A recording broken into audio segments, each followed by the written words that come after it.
Hello, and in this video we are going to talk about the characters from The Great Snowy Owl Caper, my first book in Adventures with Stoney.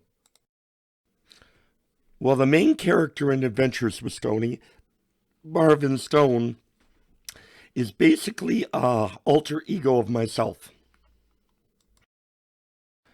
Stoney's sidekick Bill is actually based off my buddy Bill Short.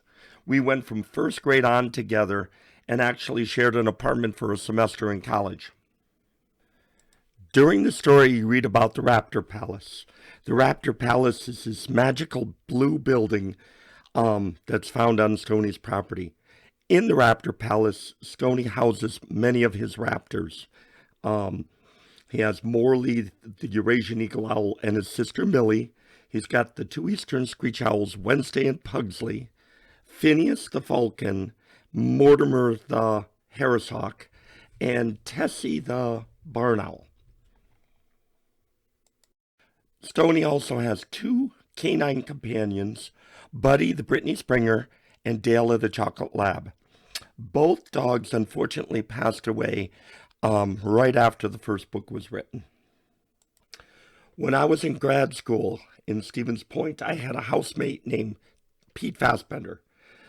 Every day when we drove home, Pete and I would listen to public radio and listen to a program called Sneaky Pete's Blues Cafe. And that is where Sneaky Pete's restaurant came from. The crew at Sneaky Pete's Cafe actually came from friends of mine from college. Laura was another Gaboon that I trained to replace me on the Hammerstrom project when I left. Joe Papp was a grad student or a college student at the college at the time, and he was a Vietnam vet. And then I mentioned Kim. Well, Pete, who is actually works for the U.S. Fish and Wildlife Service, he has a wife named Kim, and I kind of named it after her. And then finally, we had the officers. Officer Cozy was the dispatcher. Well, she was a young lady who I went to college with at Stevens Point.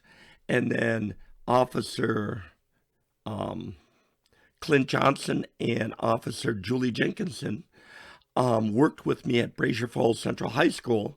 Clint Johnson was actually a police officer, a state trooper, and Julie was a secretary in the guidance department.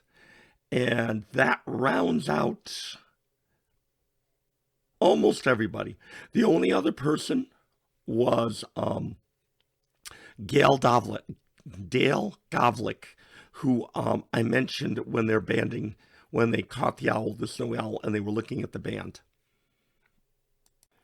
Here's a picture of Dale in his younger days, way back when he was an undergrad at Stevens Point, Wisconsin. Now Dale is a college professor in the state of Florida.